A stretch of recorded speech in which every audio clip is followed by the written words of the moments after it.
Hello, everyone.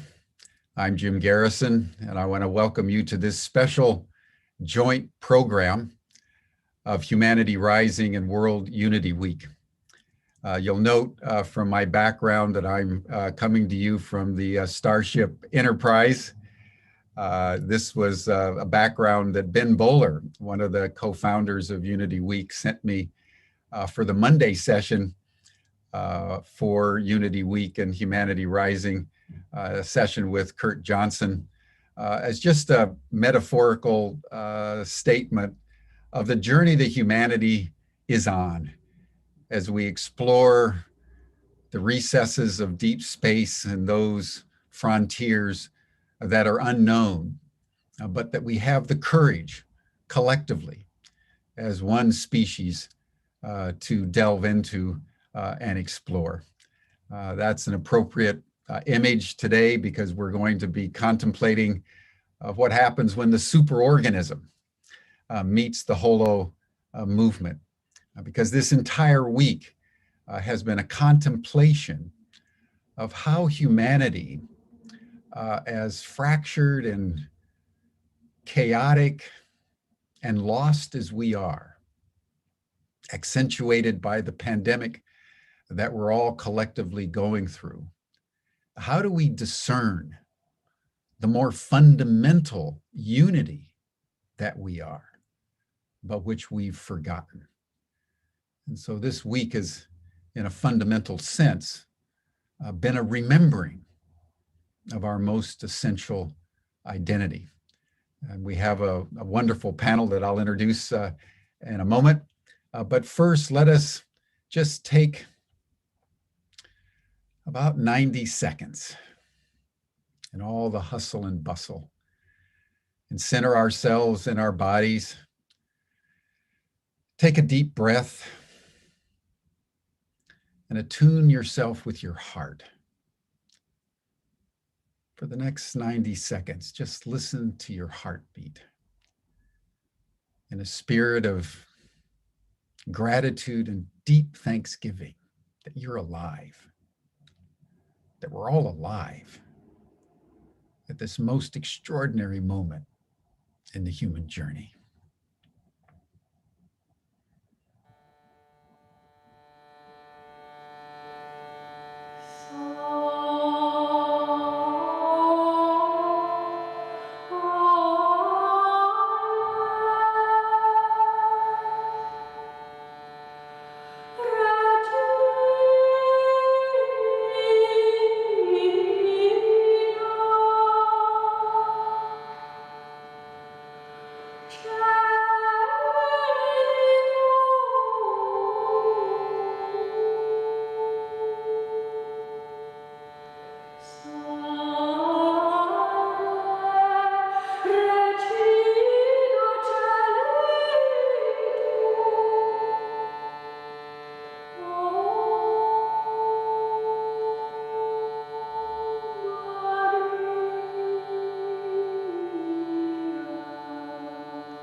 Thank you, everyone. Now, with an open heart and a heart full of gratitude and love for each and every one of you who are joining our session today, I want to welcome our panel. And again, I want to appreciate the collaboration with World Unity Week. This whole 7 days has been exhilarating as people from all over the world and from every walk of life have come together with a single purpose, and that is to create the global coherence that all of us know that we must attain on a sustained basis in order for humanity to mold the crisis that the pandemic represents into an opportunity to regenerate the human community, to regenerate the ecosystem, and to animate the human future in such a way that as our children under the seventh generation look back on this time when humanity came to the precipice of self-destruction and was running out of time, that this generation came together with such power, such unity of purpose, that we literally saved ourselves from ourselves and created a pathway of abundance and resilience and regenerativity in alignment with natural systems that paved the way for a truly global civilization that has come out of the ashes of a civilization passing away. So in a fundamental way, we're all midwives for the future that we all seek. I want to introduce Charles Eisenstein, who's been on Humanity Rising and Unity Week before. He's a public intellectual.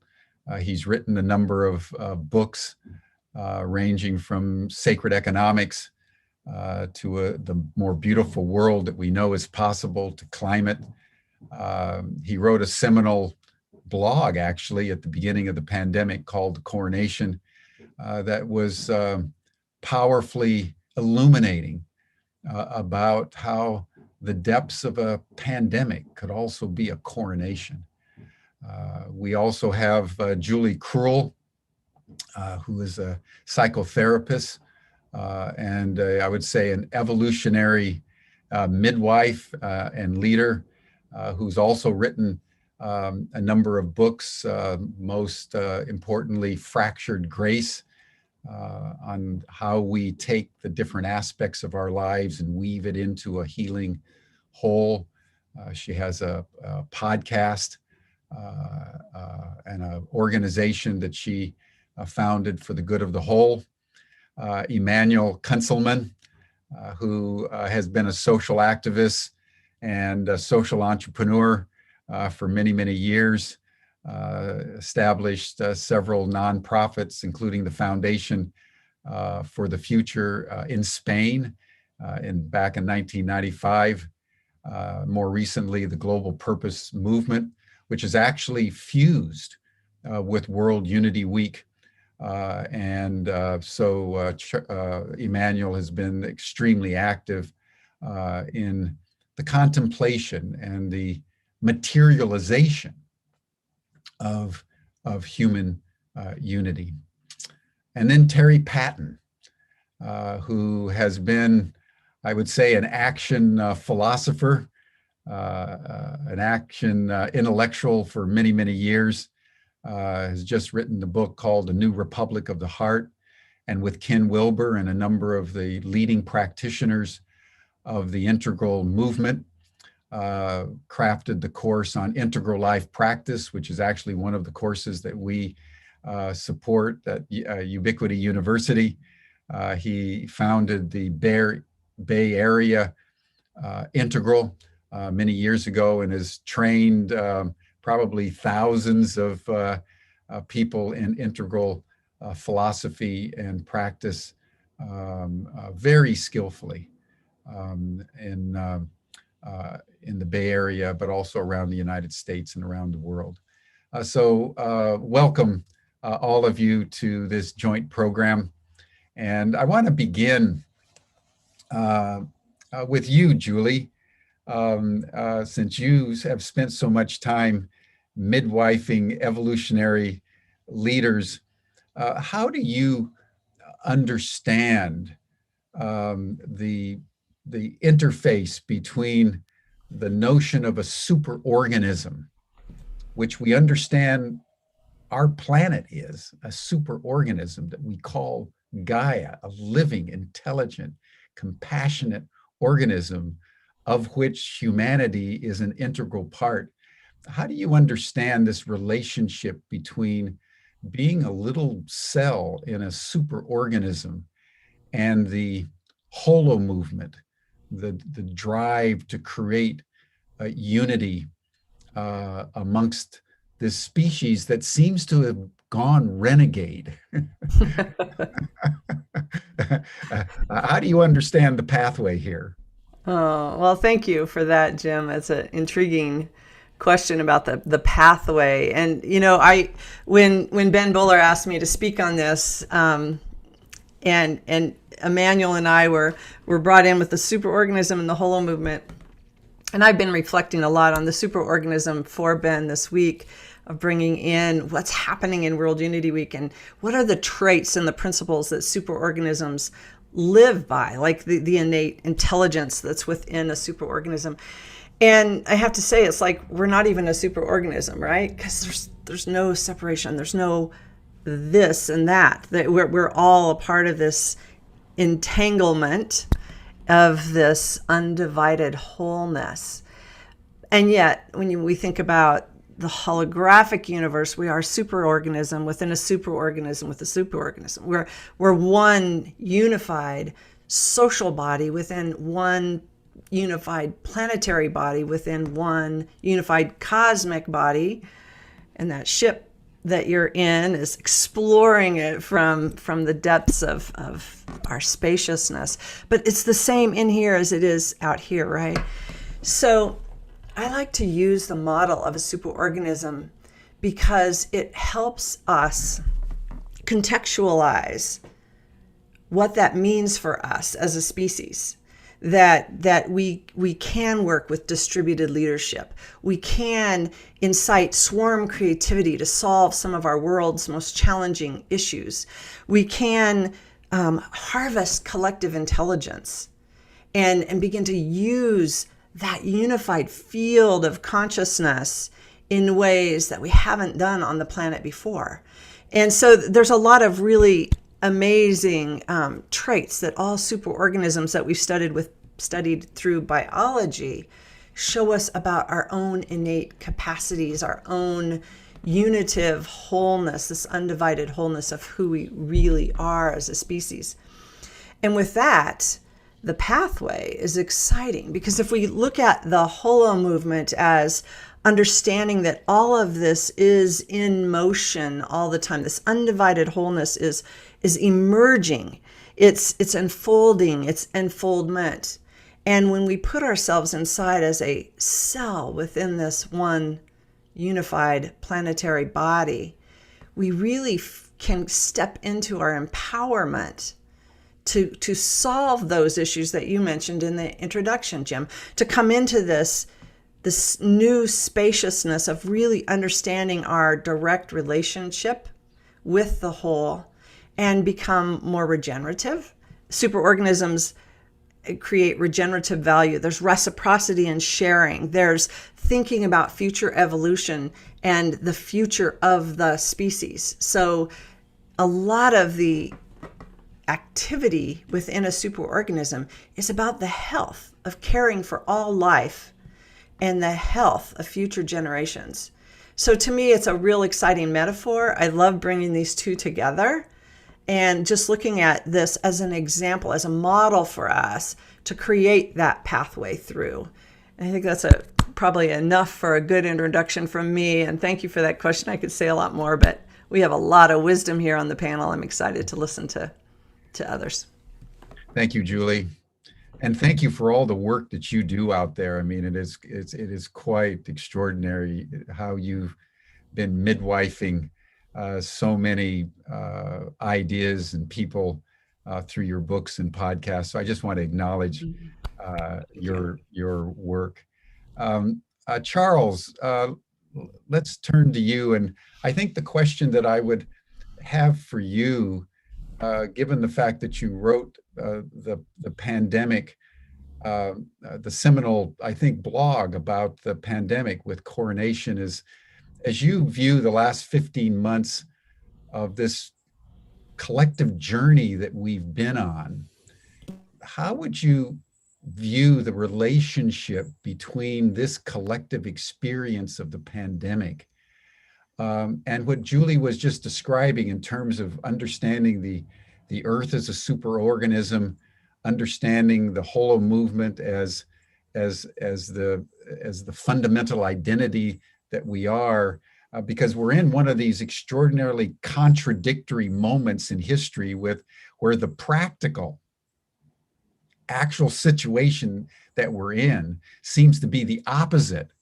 of what we all seek. All right. Yeah. Well, maybe I'll start by thinking about what a superorganism or an organism is. Or even like, I mean, it comes from the term organ. An organism is something with organs, which actually is the same as an organization. It's something that is divided into not just into categories or into pieces, but into organs, each of which exercises a role in not only in the maintenance of the whole, but also in the expression of the life of the whole. So if we are to become a part of a superorganism, it's not just about, I mean, obviously not just about being here and surviving, but it's about understanding ourselves in relation to the other organs of this living being as codependent and also as allied in a common purpose, in a common movement, which you might call the Holomovement. So, this is not about undifferentiated oneness. Organization, organs, and organism is all about differentiation, but it doesn't stop with differentiation. It then it comes to a unification according to a common purpose.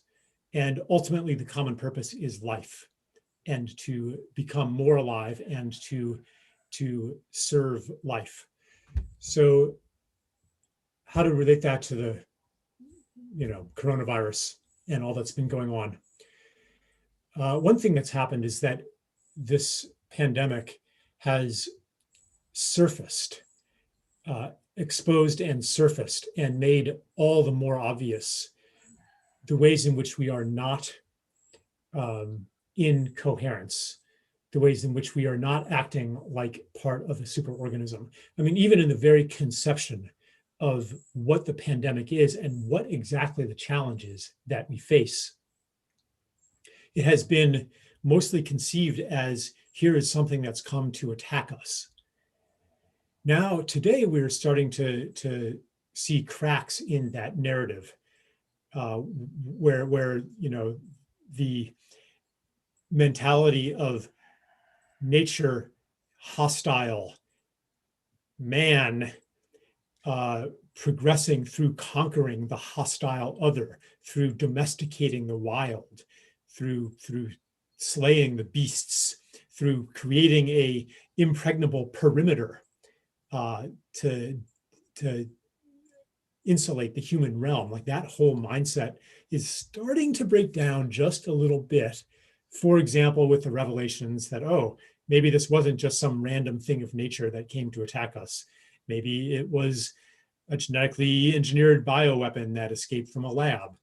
Now, I don't want to get you censored, so I'm not going to actually say that, but just this maybe this has something to do with ourselves. Maybe this can't be explained as us versus them. That is a chink in the facade of a larger us versus them, which is in fact contrary to the idea of a superorganism. In a superorganism, we ask, what are we as an organ? What is our purpose? Not only in maintaining the life of the whole, but in furthering the life of the whole. What can Gaia become through our participation in it? So I think I could probably end with that. Yeah, I'll just say one more thing. I love your introduction, Jim. Is really, really poetic. The one thing that I would um, maybe add to it is that I don't think that our challenge is to our own survival right now. I think that we could have a future where we survive as the rest of life continues to perish. And we end up in a bubble, bubble cities, bubble suits, geoengineered world as nature withers. And that our choice otherwise does not come from fear of survival, fear of not surviving, but it comes because we fall in love with the rest of creation and seek to serve the unfolding of life and beauty. And that is exactly how an organ or a cell in your body feels about your body.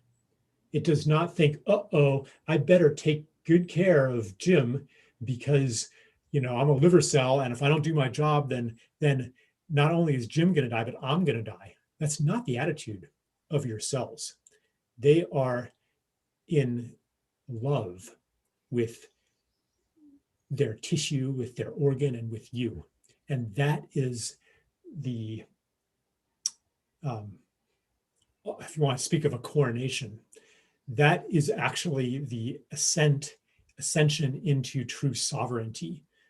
The sovereign as the servant of the realm, not as the ruler of the realm. So with that, I'll pass it back to Jim or the next person. Well, thank you for that. I think you're making a profound point, Charles.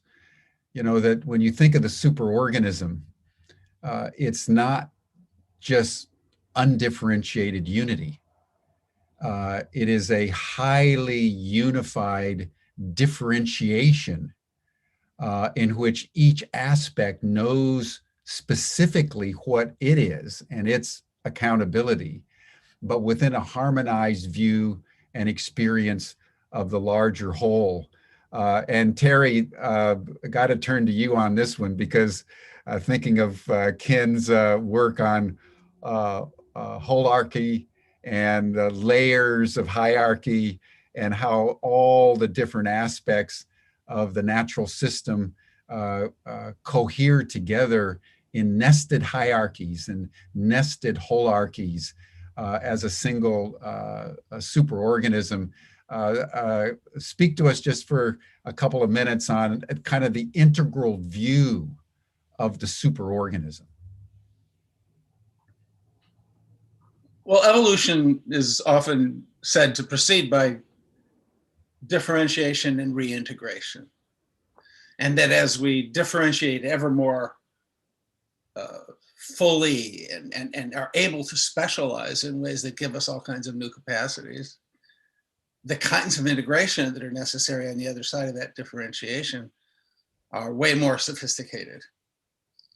And there need to be rules of the road. One of the things that I think we all ought to be attending to are the very practical lessons that evolutionary biologist David Sloan Wilson has brought in about what it takes for us to get to the place where we might function as a superorganism that isn't pretty much blindly in denial, captured by this consumption industrial economy paradigm that is so obviously self-terminating, not just to us, but to so many other species on the planet. But I think the Holomovement is offering us a different metaphor that it's lovely that we juxtapose them, because there are all kinds of necessary functions and distinctions that a true superorganism must possess that we don't really have a clear strategy for how we're going to get there. We can sense that aspects of it, pieces of a new possibility, are arising in many virtuous projects that many of us and our friends are pursuing. But underneath that, there's an inherent wholeness. There is no need to create a coordinated wholeness that is adequate to our challenges, as if it all depended on the effort of us human beings. We are really drawing on and expressions of the inherent wholeness of the superorganism, out of which all of this seeming disharmony and dilemma has arisen. And in the midst of that, that awareness is present in us, the desire to make a difference of a really consequential kind is arising in us. And that is, I think, beautifully captured by this term, holomovement, which David Bohm coined in order to point to how the whole universe is interconnected, and that any action, any activity that arises within it isn't really the action of a separate piece, as if it could be separated. The whole is expressing itself in all of the seemingly separate activities and processes that are in play. And he used the word holomovement to designate that. But it's felicitous, and this is something Emanuel really noticed and drew attention to, that he used a word that is a pun. We often talk about movements, and we, in a sense, are a part of a movement of consciousness, of heart intelligence, of care, of coherence in the midst of an incoherent whole. And we are expressions of the inherent wholeness of being. The entelechy of existence is trying to express itself in a process in which we would emerge into a new superorganism. But if we relate to it like, oh, I've got to make that superorganism happen, we have a whole different orientation than if we trust that all the messiness and incompleteness that we can observe are also part of the wholeness of being, doing the messy work of beginning to manifest its wholeness in response to what seems to be the existential challenging unraveling of so much of what our lives and the lives of so many other species depend on.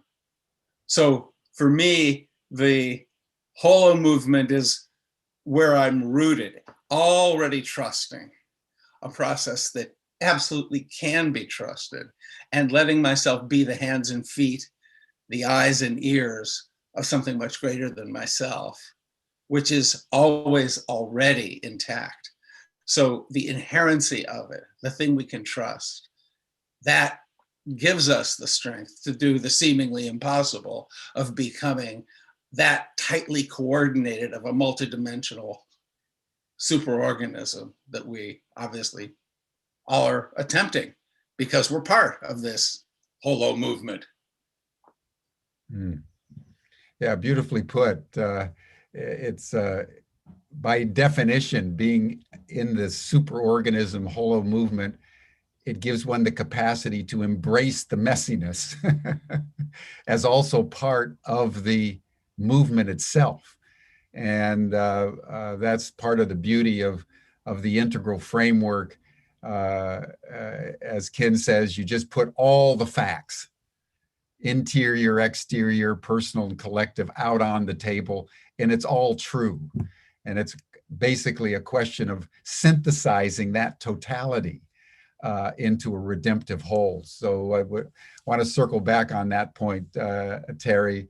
But first, turning to you, Emanuel, you know, if there's anybody I know that's been immersed in the holomovement in one form or another for a very long time, you know, it's you. I mean, thinking back to the 80s when you founded the Green Heart International and then the Foundation for the Future in Madrid, and now the Global Purpose Movement, you've really dedicated your life to this deep proposition that the hologram is the reality.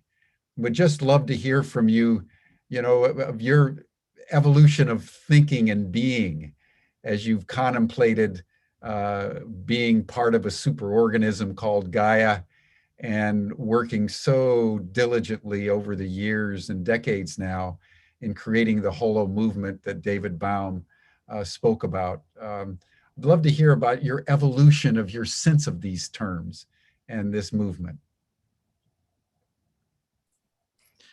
Thank you, Jim. Well, yeah, it's a 50-year story here, really, that began with me when I was a freshman in college, and I had a sociology professor put forward a challenge to us. He showed all the exponential graphs on a board of climate change and technological growth and deterioration of the planet, and graphed it over time and the quantity of things. And we have this exponential curve where the quantities are increasing dramatically and showing that really time is running out on us. That was 1970, 50 years ago. But I had an epiphany in that class, and he gave it to us in an assignment. He said, this generation, this is what you're facing. Your challenge is to solve this graph showing that we're running out of time and figure out the solution. And I give you that as a lifelong purpose.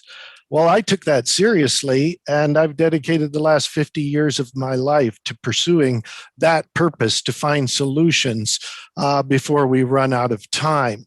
And I realized at the moment that it had to do with bringing people together, somehow creating a hub to keep the activity concentric and moving towards and coordinating with each other over time.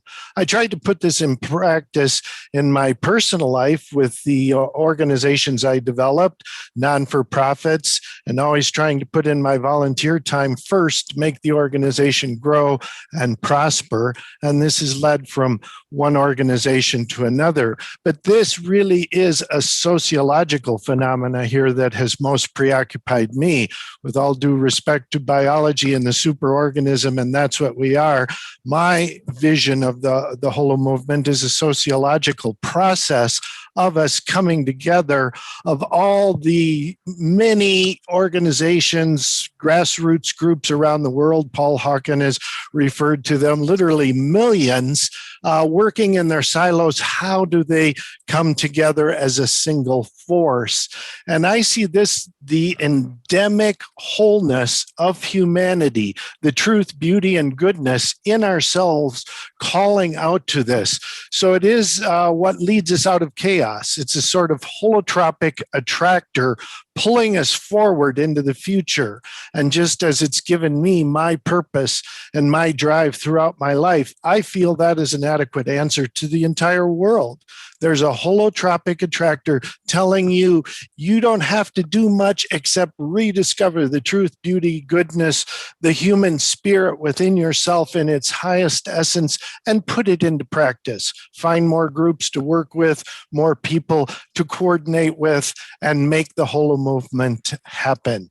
So it's almost an endemic immune response to our human spirit that we're in danger, that there's a disease out there. It's called The Story of Separation by Charles and many others. We are caught in this materialistic paradigm. We've lost sight of the truth, beauty, and goodness in the whole human spirit, yet we know that that is the way back. So it's becoming calm, getting back to that inner spirit, letting it grow within us, and following the holotropic attractor into the future of coming together and working to save humanity and readjust our systems to a more fair, equitable, and loving universe. So it's a grand sociological branding of what's happening before our very eyes. I love that, a grand sociological branding of what's happening before our very eyes. That's beautifully put, my friend. That's beautifully put. But I'd like to delve in now, having now heard about the superorganism and the Holomovement from these different perspectives, which are so deeply illuminating and inspiring. The comment that you were just making, Emanuel, about why aren't we doing it? What is the disconnect here that prevents us from doing the absolutely, completely obvious? And this is the imponderable. It's what Augustine in the 4th century, called original sin.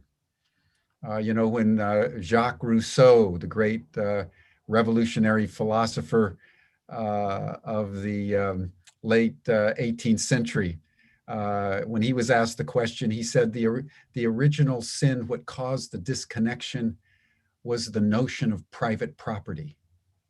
He says when human beings began to think of the earth as mine, that was the originating separation. One thinks of Marx and his analysis of the power differential between the capital class that owns the means of production and the proletariat that works in the bowels of the production system and the alienation of labor, as he put it. One thinks of Freud and his notion that the disconnect comes when consciousness, our superego, aware of the taboos, becomes disconnected from our id, our sexual aggressive instincts, and there's a repression that needs to be taken. One thinks of Naomi Klein more recently in her analysis of that capitalism, this notion of greed is good, and an entire economic system that legitimates a psychopathic acquisition of capital as at the root. So I'd love to hear, since Emanuel referenced you, Charles, and I read Sacred Economics, and some of your other works, you've delved into this. How do you view the phenomenon of separation from our awareness and participation more completely in the superorganism?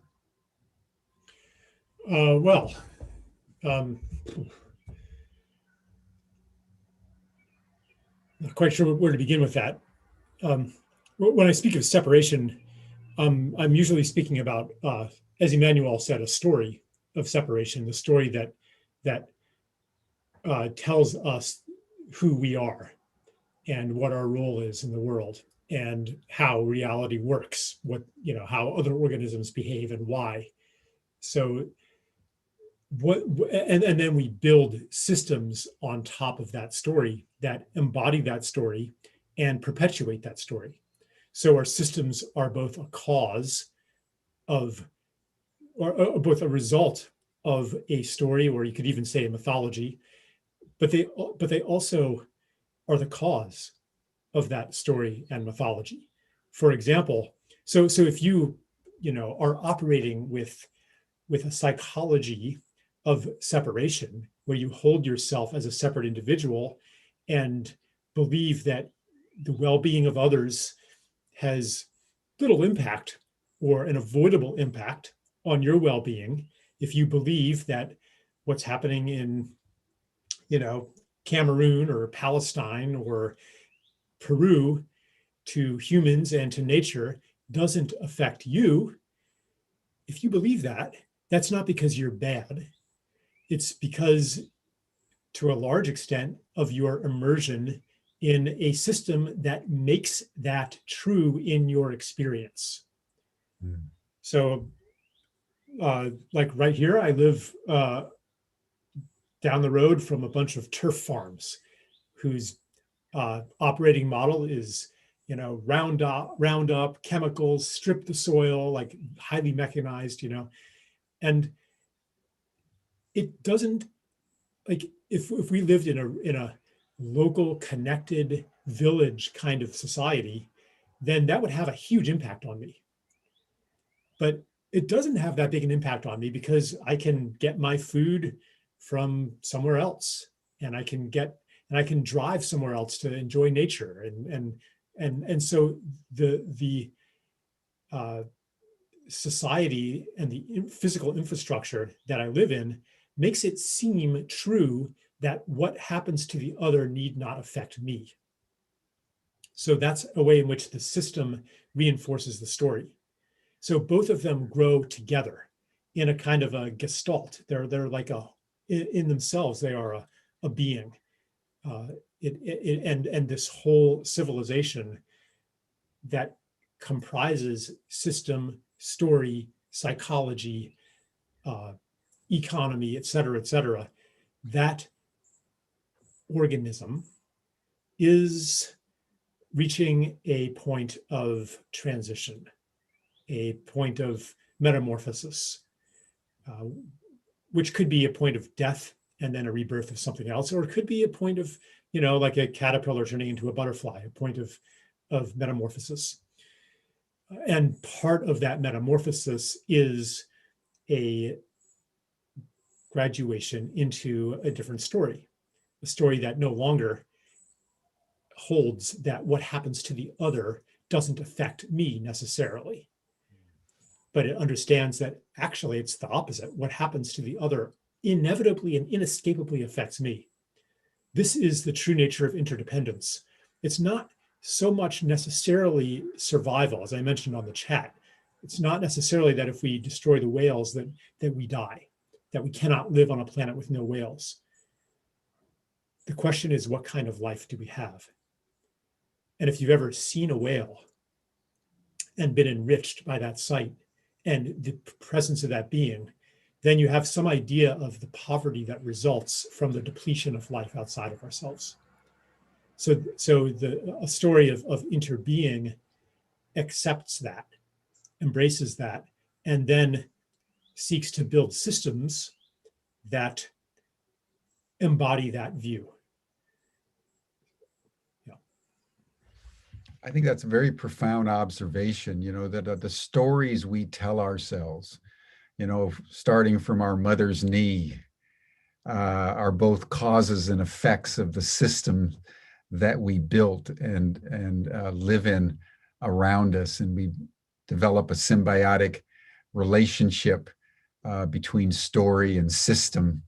And then at a certain point, the story no longer serves, and we're compelled, like the little caterpillar, to go through a chrysalis process into a new butterfly, which means that the story is a key challenge in the world today. What is the story that would unite the world?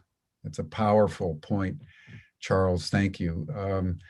Julie, as someone who's midwifed consciousness for many years, what would you say is the nexus of separation that's operating right now? Well, just following that narrative of Charles, we are talking about the consciousness underneath those stories. And so when we look at, we're not creating a holomovement, we are a holomovement. Like our friend Jude Currivan says, we don't have consciousness, we are consciousness. And from my perspective, and when I really listen to that question, Jim, I go to our species in a developmental stage of consciousness. We know consciousness from states of consciousness, and it's also good to look at consciousness as in stages and our development as a species. So as a species of humans on the planet, we've gone through different levels of consciousness, different stages. And we're at that precipice of knowing ourselves as separate. I think that and I want to say this in a way that we don't shame and fear one another. When we go into fear, we shut down, we constrict, we have more tunnel vision. We're not looking at this Holomovement and Superorganism as a model of who we be. So in the not shaming, we've been through this stage and we did it really well of separation. We saw ourselves as separate from the planet, separate from the cosmos, separate from a God creator source, separate from one another. And we're in this place now that we can come into an awareness of seeing the other so completely that there is no other.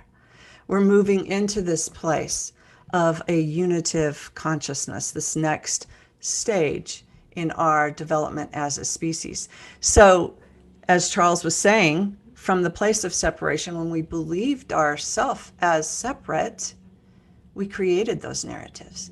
But we also went perhaps way too far in the evolutionary stage of consumption and competition.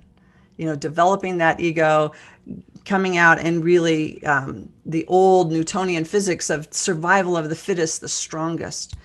And what we know now is that that's not the truth of who we be. And so even looking at the incoherence and the division on the planet and saying, whoa, what's going on? We're looking at it and it's showing us the truth of who we are as a Holomovement, who we really be as that superorganism.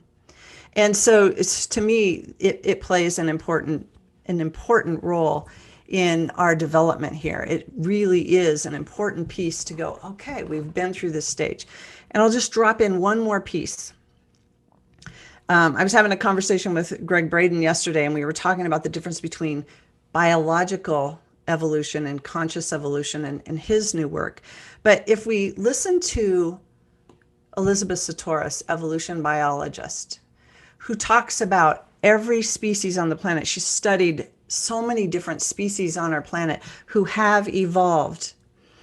And when a species goes from the adolescent stage into young adulthood, they move from this place of consumption and competition into a cooperative species. We learn to work together. And when I look at the superorganism, the traits of understanding collective intelligence and swarm creativity and looking toward the future and the health of the species, we are on the precipice, like Elizabeth says. This is how she defined this next stage for us, that we're moving into creating cooperative communities that care for all life. And I add, and future generations, because that's what a superorganism on the planet has already shown us. And so we are on the precipice. Many are waking to this, and we understand ourselves in this place. It's time now, just like Emanuel was inviting us into this networking and coming together and in community with the sociology of this, is that now is our time to create cooperative communities that care for all life and future generations. It's that simple. That's a pathway. That's a pathway that we all can get behind and go, oh, we're on this evolutionary trajectory, and we are a Holomovement. We're not creating the Holomovement.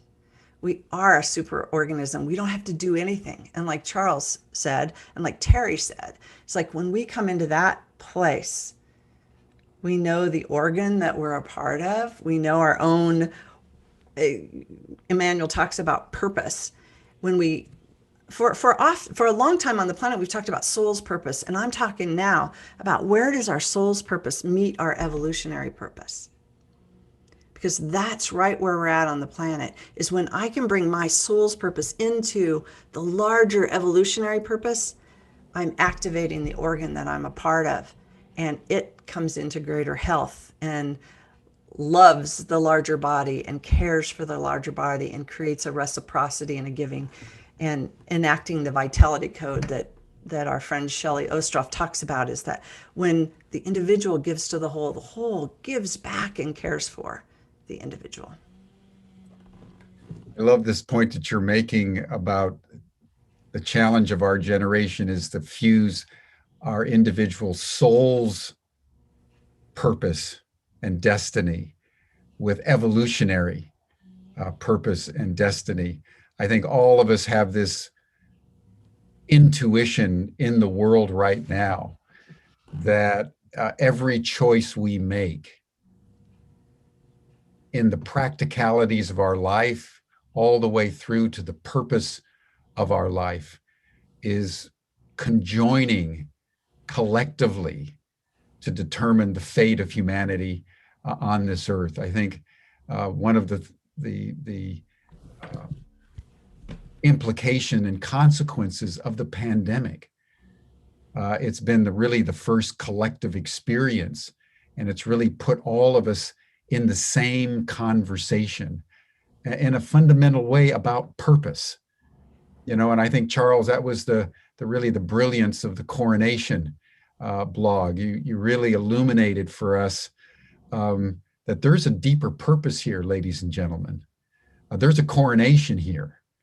And so the point that you're making, Julie, of really consciously being aware that our personal lives are lateralizing at this moment in a collective evolutionary intention, I think is at a critical moment,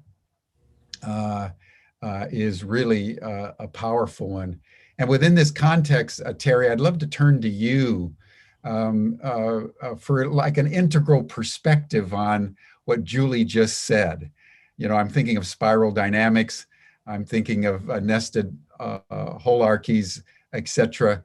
But within the context of separation and story, how do you, as an integral practitioner and philosopher, understand the relationship between the separation that we're experiencing in the world today within the context of a larger evolutionary imperative that is really subsuming all of us into a new story and a new identity, and both a personal and collective sense of purpose here?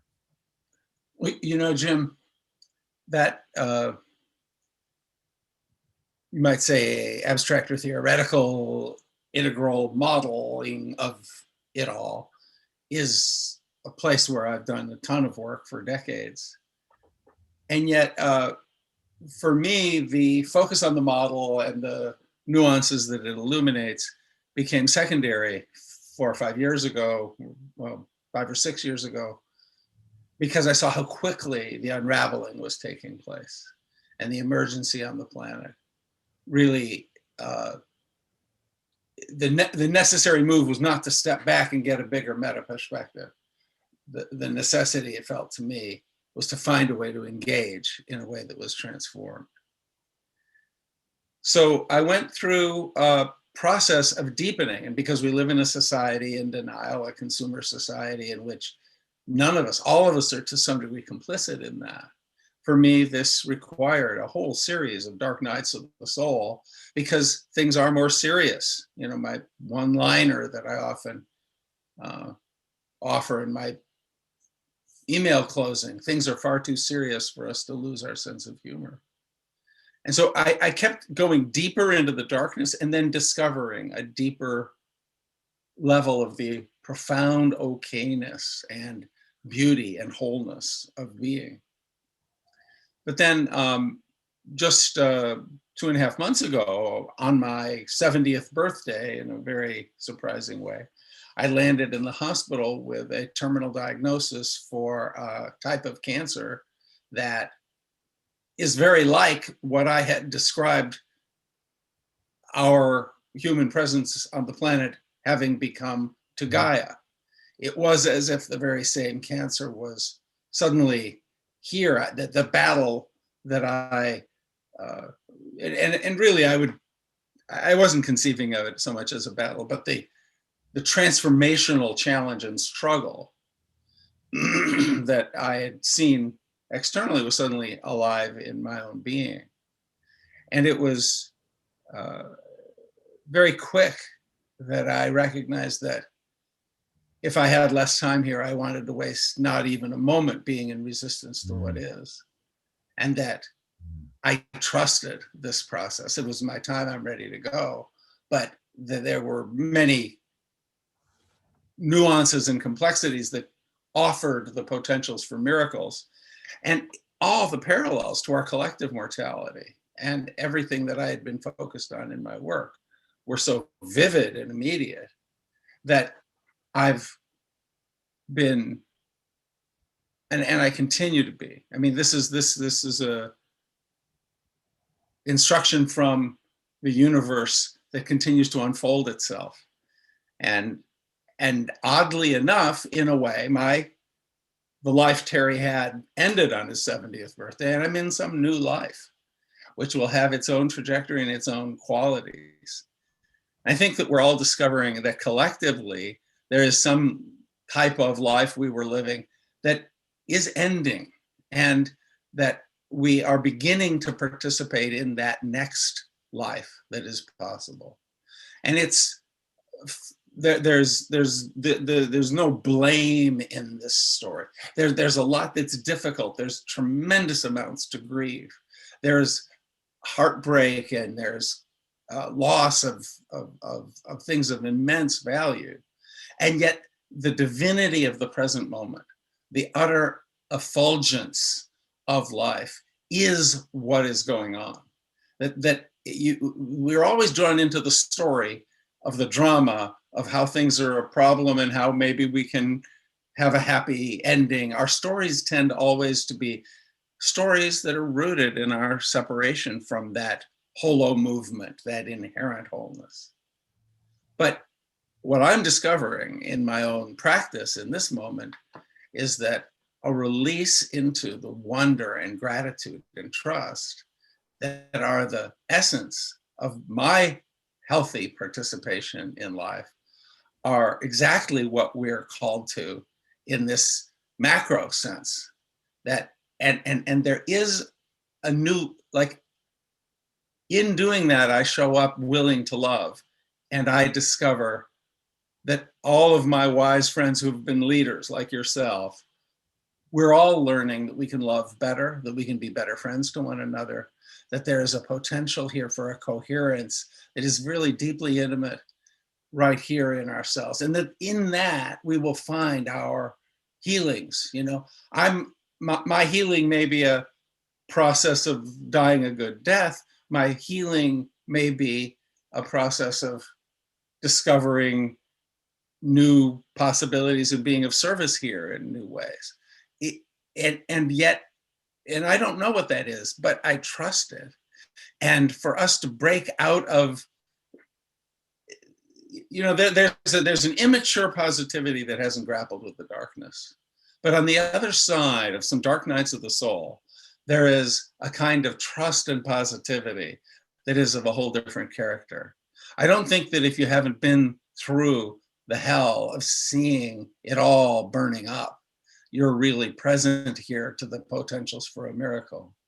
And it's in that space that perhaps the collegiality, the respect for one another's work, the relationships that we have, us here on the panel and with so many others in this larger Holomovement, enter into a different territory. And in that territory, we are so blessed. I haven't ever been as consistently happy as I've been since I was given this terrible diagnosis and prognosis. And it's been an instruction for me that I hope is useful to others. Well, in the spirit of the superorganism, everyone, I'd like for all of us to take just a moment and feel our little part in the superorganism. And just for 10 or 20 seconds, Terry, I want you to just open your heart.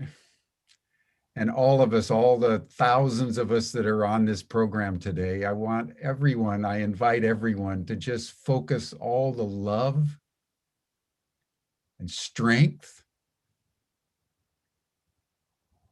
and compassion that you have available to you right now to Terry.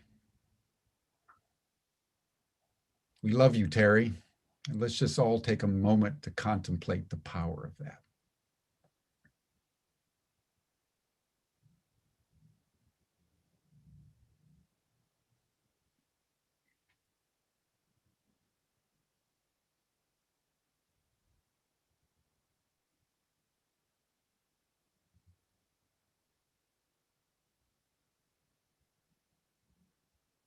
Thank you, everyone.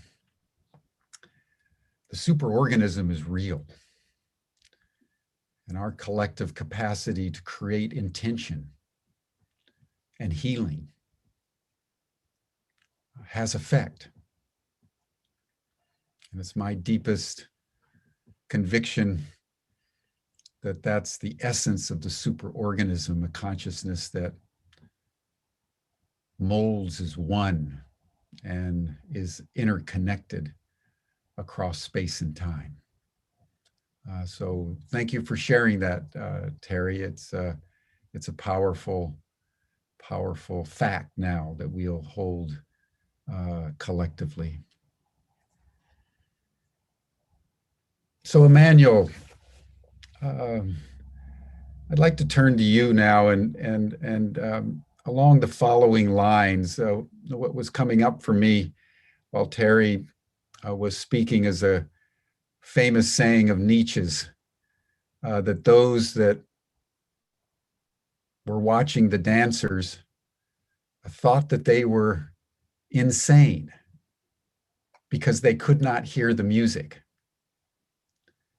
And, you know, you've been in the front lines, on the front lines for many years, trying to manifest the superorganism. And I imagine you've encountered one obstacle after another of ignorance and willful obstruction. So I would love to just have you share, you know, how you've overcome the obvious separation in our world today within the context of your deep and passionate commitment to global purpose and unity. How have you understood that separation, and how have you listened to the music? Thank you, Jim.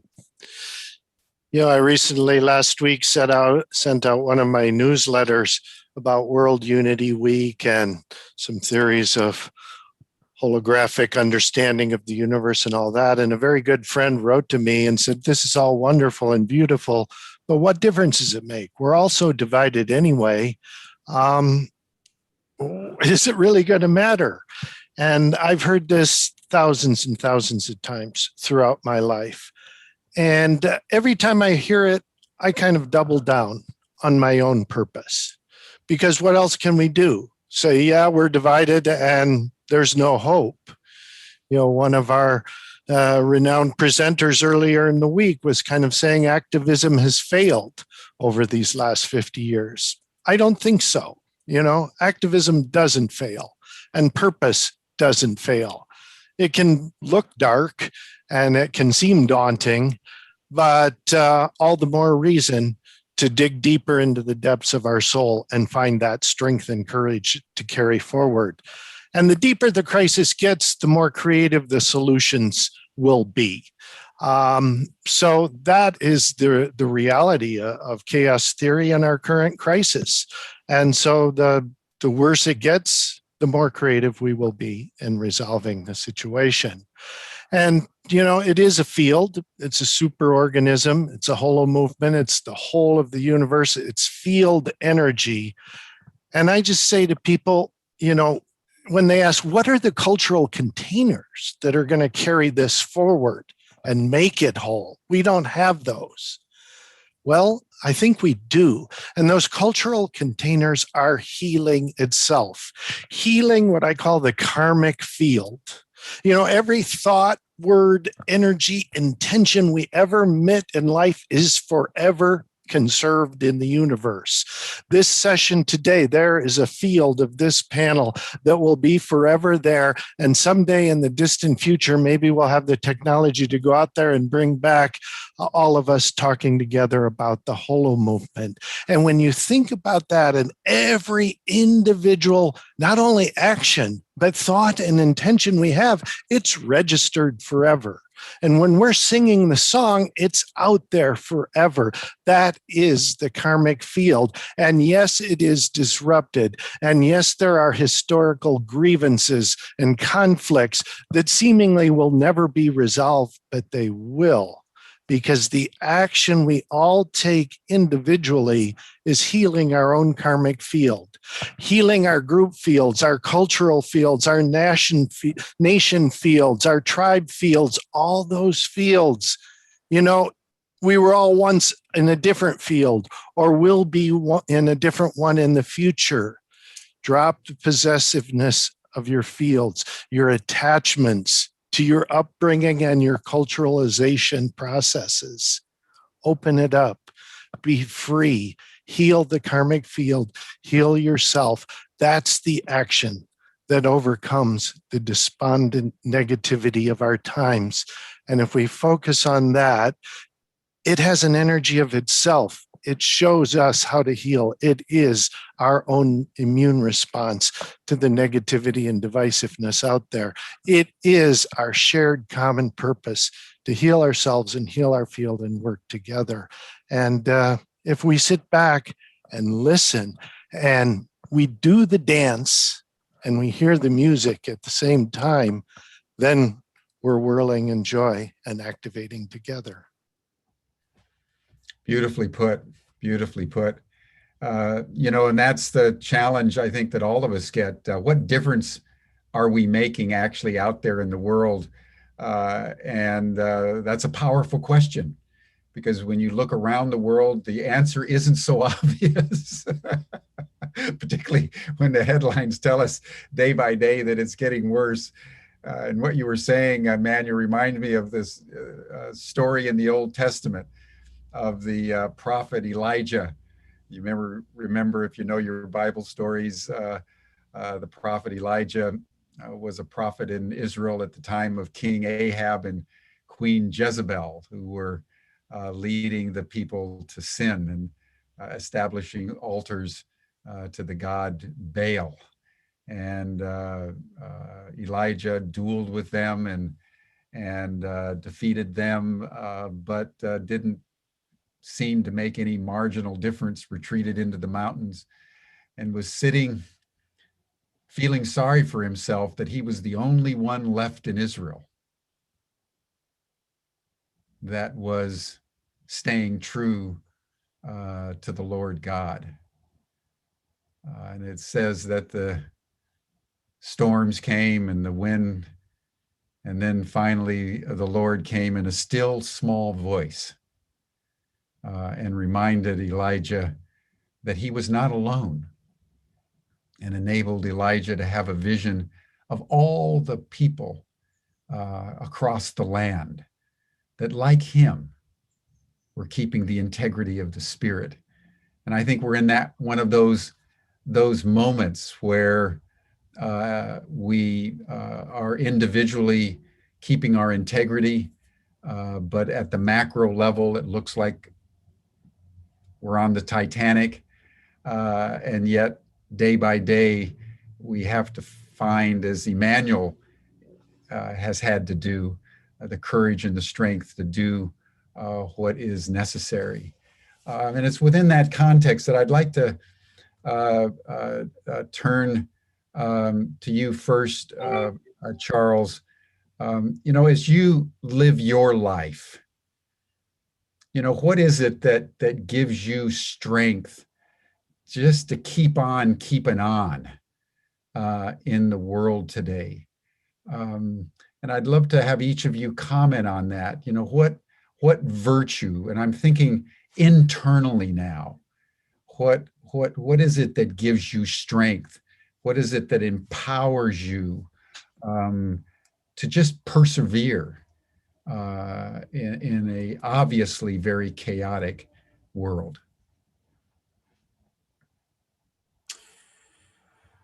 Well,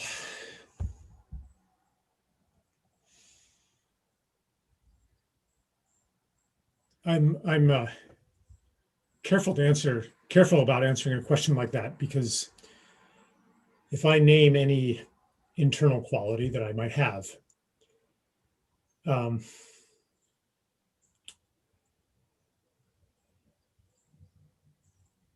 feel like I'm suggesting that this perseverance is something that you can do under your own power. And there is certainly, I certainly have the experience of drawing on deep resources, and tapping into my reservoirs of courage and strength and so forth. But really, in the last year, especially, I've had times where I couldn't persevere, where my resource was exhausted, where I was helpless against the internal and external voices that said I was crazy and irresponsible and et cetera, et cetera. And in those times, what helped me persevere, what brought me back into action, was the community around me and the other people holding a place of sanity when I was unable to hold it myself. So I think that perseverance is a group function. For me, anyway. I don't have the,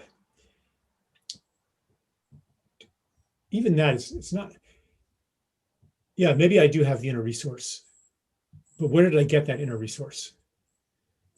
I got it from, on one level, the people who loved me unconditionally, going back to childhood.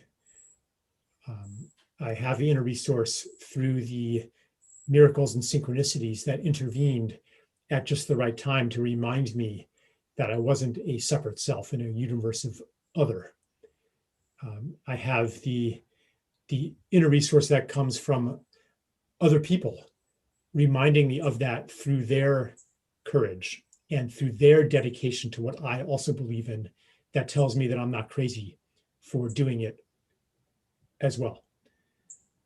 So I think that more than any inner quality, it is the help that I've received that allows me to persevere. Powerful, powerful point. I'm thinking of the Dalai Lama's notion that the Buddha today is not an individual. The Buddha today is community. And that's the wellspring of humanity rising. I'm on the Starship Enterprise, and Captain Kirk is all of us. Dr. Spock is all of us. And that sense of community consciousness is what empowers us. Beautiful point, Charles. Beautiful, beautiful point. Thank you. Julie, how do you garner the strength within to keep on keeping on? I love this question. And I love your big opening, Charles, because I just want to drop this in. I probably would have said that same answer. And with many of the studies on resilience, when we're studying childhood adversity and resilience, the number one thing that helps children become resilient is connection. It's that human connection. It's a community that Charles is referencing today. And I think it's really important as we're looking at where we're at on this evolutionary trajectory of really coming into cooperation and connection like never before. But I will add another quality that I think is important and that helps me besides connection and community is really coming back to that essence of beauty, looking for the beauty. Where do I see beauty in my life? How do I emanate beauty in all things? And looking at the designing intelligence within nature. It's like looking at nature and harmony and beauty that exists right in front of me. that's where I see coherence. I see a pathway forward. And so for me, a lot, not just nature, but art, the arts, creativity, that designing intelligence, really being in the flow of that is probably my go-to. It's my go-to. I love this. I love this. You're speaking pure Plato. If you remember, everyone, the symposium for Plato, ultimately, even love bows at the feet of beauty. And that the whole odyssey and purpose of the superorganism, that in Plato's understanding is the cosmos itself, is beauty. We are in an act of beauty. So that's a wonderful impulse to bring in, Julie. Thank you so much. Emanuel, what would be your comment on what keeps you going day by day? Well, I would say it is both the group function and the beauty behind things, as Charles and Julie have so eloquently stated here. But it's also the knowledge. And as I referenced way back 50 years ago from my sociology professor, it is the knowledge that we are living in the most singular moment in history. We are living in the deepest, most profound crisis in human civilization. If for no other reason as there's 7.5 billion of us on the planet, we have a technology that's whirling out of control. We have a climate crisis everywhere. And the mere fact that we are alive now and we're born with capacities and abilities to do something, to me, that is a constant calling. You know, I can't do anything else. I couldn't sleep with a clean conscience at night if I weren't actively all day long in my own small little way doing what I can to resolve this crisis. This is the driver of the Holomovement. This is the spiraling dynamic that's pulsating through us and drawing us into solutions.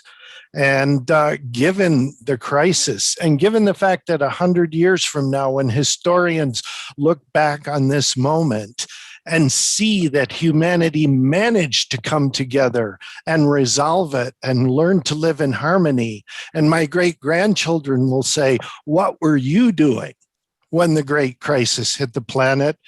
I'll say, I don't know. I was just doing my best to be on the front lines and be part of the solution in any way I can.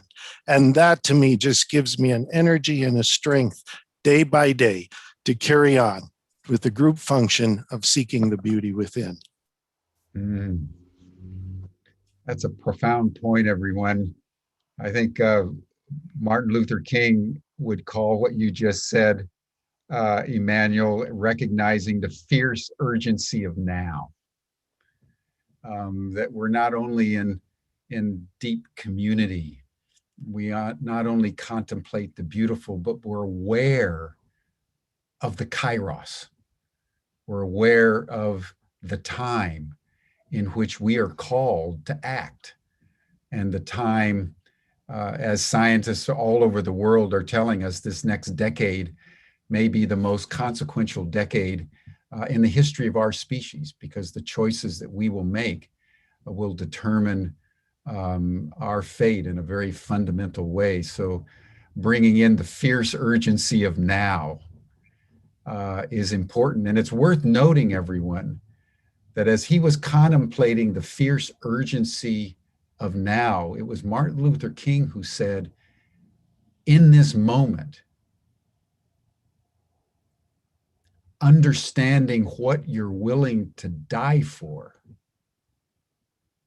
is what gives you the power to live.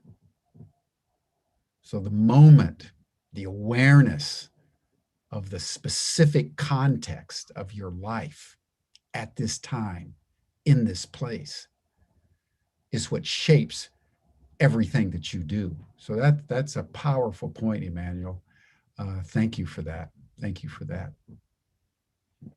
Terry, particularly given your circumstance. Just share with us what's giving you the inspiration and the power to carry on. Well, of course, this is so multidimensional for every one of us. And before my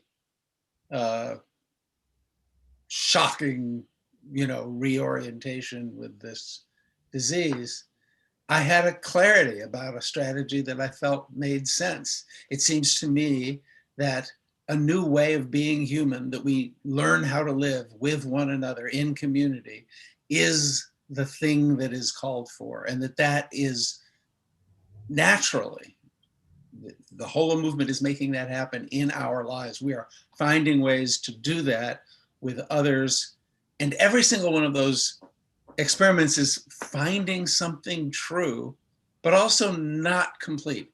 Like we're discovering pieces of a puzzle that is yet to fully come out of the mists. And that as we become self-aware that we are participants in a whole new field of learning by doing to be truly next stage human beings, we're making a contribution to the future. And so that rational understanding of things, the sense that I'm able to make a contribution there, that is profoundly motivating. But there is a tendency for us to be caught in the drama of the success or failure of our strategies. And this shocking reorientation of my life is waking me up to the unconditional commitment that, if it is given to us to be among the last generations of human beings, to be able to enjoy all the incredible privileges and knowledges and mobilities that we draw upon, and if the universe was all along trying to express itself and to behold itself more and more fully, we are the eyes of the universe in an incredibly privileged moment. And for us to practice, for us to evolve, for us to be our best and do our best from that place, it accomplishes purposes that we do understand, and it is in service of purposes we can't understand. And that faithful, ongoing, and joyous participation in this immense mystery, wow, has central casting given us amazingly good seats from which to participate in the most moving, soulful, agonizing, dramatic, fulfilling, gorgeous. The words all fall short of the enormity of what it is we're participating in and bearing witness to. And that is itself a constant source of inspiration. This moment is a miracle. This very moment, the fact that we are here connecting via Zoom, the fact that our hearts are coming forward, that we're using this technology, not just as a medium for the reductive parts of our expression, but the essential parts of our expression, and that actual communion is taking place, that love can flow through these awkward vehicles, and that in that happening right now, but in the light that's playing around me through the windows of my home, we are resting on the earth. We are a circuit that's connecting the light above and the earth below. We are communing with every breath with the whole living environment of everything that is human, the whole human family, and the so much more than human family. If we're not rooted in that, and in a sense strengthened by that and rejoicing in that, what we bring is the displacement into the problem situation. And the problem doesn't solve itself. We have to stand in a free relationship to the problem. And then the problem does solve itself. While we're caught in it, though, it can't. Beautifully put. Terry's reminding us of the contingency of all being, and how fragile life is. And the importance, as the mystics of all ages have taught us, to give everything that we can into the moment and then let go of outcome.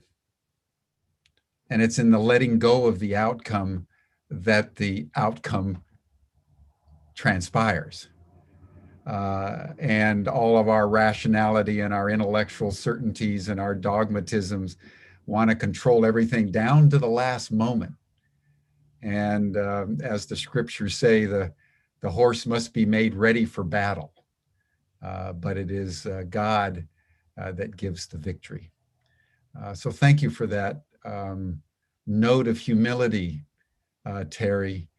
In the end, that contingency and that humility in the face of the complexity is another aspect of what keeps us on the path. So I want to thank all of you. And in the last few moments that we have after this beautifully deep and nuanced conversation, I'd like each of you just to take just a moment, just a minute, and just share your heart as to what is coming out as the essence for you from this conversation, this contemplation of the superorganism and the Holomovement. What's true for you in this moment? Emanuel, starting with you. Well, as the superorganism meets the Holomovement, I have three thoughts arising: the good, the bad, and the beautiful. The good being that this is endemic. This is who we are. The Holomovement is natural. It's the cosmological breath of the universe. We don't have to invent it. We don't have to discover it. We just need to calm ourselves down and let it rise up within as humanity rising. The bad is, since it is so natural, that we often get complacent, or we deny it, or we look for materialistic solutions, or we shove it under the rug. That's the bad. And the beautiful is, to overcome that bad, you have to actively engage in your role, find your purpose within the Holomovement and take it forward. And the beautiful thing about that, it's what you always wanted to do in the first place. It's your heart's calling. It's the most important thing you were born here on earth to do at this time. And now you can just do it and feel the energy flow through you and allow you to carry forward your own true purpose. Beautiful. Thank you. Julie. Is there anything else? Thank you, Emanuel. What's moving inside of me when we're talking about the superorganism meeting the Holomovement is to just, number one, trust the inherent wholeness that we be. Trust the inherent unity that we be. That is our guiding source that's helping us navigate this time. And so saying that, trust the designing intelligence.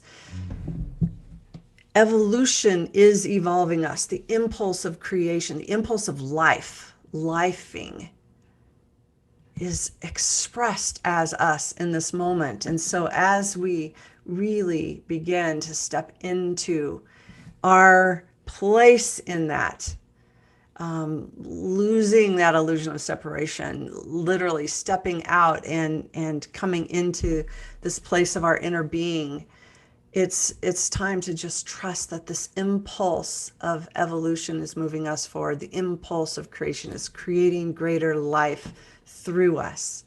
And there's the blueprint. So I'll stop with that. Thanks, Jim. Thank you. Terry?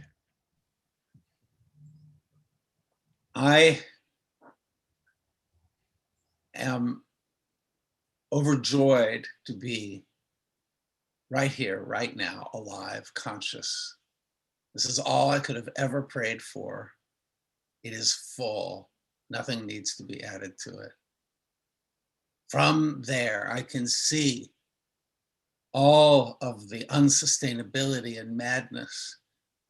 And my heart is broken by all that is being lost. I am in deep grief. And yet that grief coincides with just a radiant, grateful wonder. And in that, I am with you. And this is the Holomovement. And we are discovering strengths and discovering fellowship and bonds that are miraculous potentially in their effects. That is enough. I'm complete. Thank you. Beautiful. Thank you. Charles.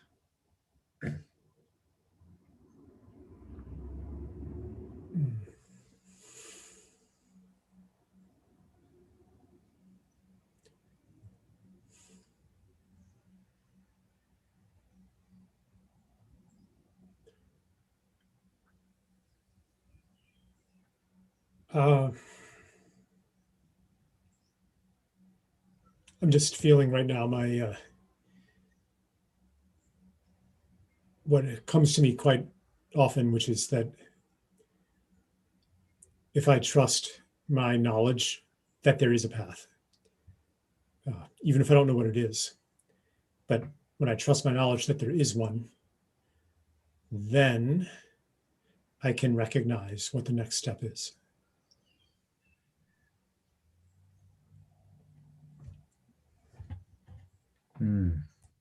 Beautiful. Thank you. Well, thank you, Emanuel, Terry, Julie, Charles, and all of you out there that are joining our session today as Humanity Rising and World Unity Week. Really consecrate this moment in history, fraught as it is with fragility and danger and extremis, but more deeply to understand that we are all part of a superorganism called Gaia that is alive and intelligent and compassionate and communicative and deeply caring and empowering us at this moment to align with our deepest identity, that we are one with it all. You know, and I'd like to close with the image that the Greek philosopher Pythagoras offered about the superorganism. He says that when you understand reality at its deepest level, the earth and the sun and the planets and the stars are all a cosmos, and a cosmos is an ornament.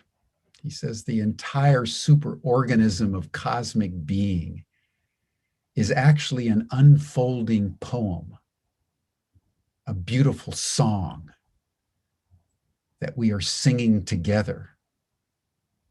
And as Plotinus said, in the end, the deepest understanding is that the entire universe breathes together as one. We've done that today.